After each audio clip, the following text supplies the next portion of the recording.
নমস্কার বন্ধুরা, সকলে আশা করি ভালোই আছেন। তো চলুন আজকে আবার একটা কার্ভিন নিয়ে আপনাদের সামনে হাজির।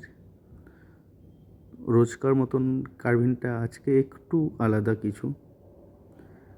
রোজই একই জিনিস একই রকমভাবে দেখতে ভালো লাগছে না, তাই ভাবলাম যে আজকে নতুন কিছু একটা বানিয়ে দেখাই, যেটাতে আপনাদের ভালো লাগে বা কিছু দেখতে পারেন। তো চলুন আজকে যেটা বানাচ্ছি, ছবিটা দেখে হয়তো আপনারা বুঝতেই পারছেন যে আমি কী বানাতে চলেছি। এটার নাম হচ্ছে ফ্রুট বাস্কেট, যেটা আমরা আমাদের কোনো ভিআইপি রুম, যেগুলো স্যুট রুম বা সুপার ডিলাক্স রুম, যেগুলো কোনো ভিআইপি গেস্ট এলে বা ওই রুমে যারা ফার্স্ট এন্ট্রি করে তাদেরকে আমরা এগুলো দিয়ে থাকি কমপ্লিমেন্টারি হিসাবে। তো সেক্ষেত্রে আমরা বাস্কেটটা ব্যবহার করব না, আমি কিছুটা আলাদাভাবে ফ্রুট দিয়েই বাস্কেটটা বানাতে চলেছি।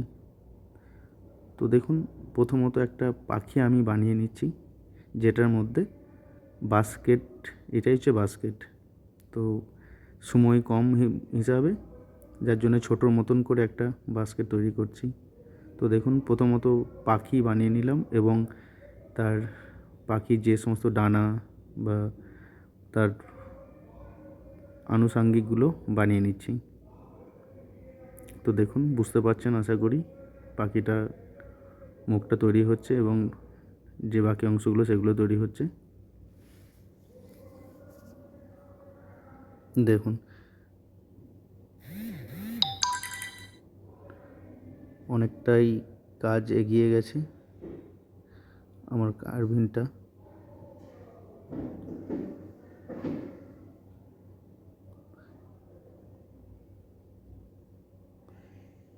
এরপর আমি আস্তে আস্তে কেটে নিচ্ছি বাস্কেটটা তৈরি করার জন্যে।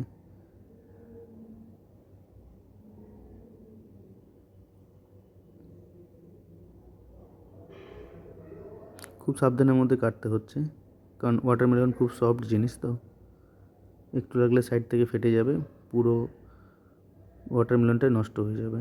চেষ্টা করছি খুলে দেবার, কিন্তু খুললো না।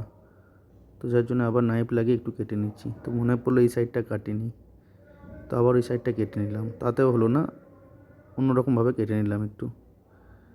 বাকি অংশটা আমি বের করে নিচ্ছি, যাতে ওটার মধ্যে ফ্রুটসটা আমি রাখতে পারি বা কিছু। দেখুন, কাটাও হয়ে গেল এবং আমি এটাকে উঠিয়ে নিচ্ছি। এটার মধ্যে আমি ফ্রুটসটাকে ভরে রাখবো বা কিছু।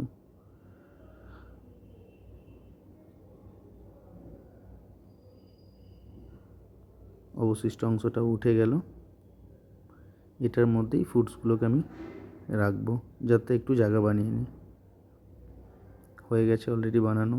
খুব প্লেন লাগছিল দেখতে, তাই ভাবলাম একটু ডিজাইনও করে নিই ওটার মধ্যে, যাতে দেখতে ভালো লাগে আরও।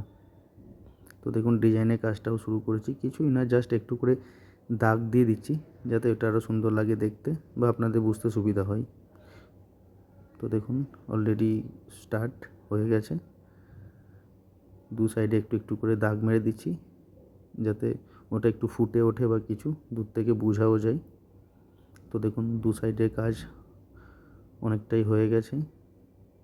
দেখুন, এবার খুব সুন্দর লাগছে পাখিটার ডানাটা দেখতে বা কিছু। দু সাইডে একটু একটু করে নিচ্ছি।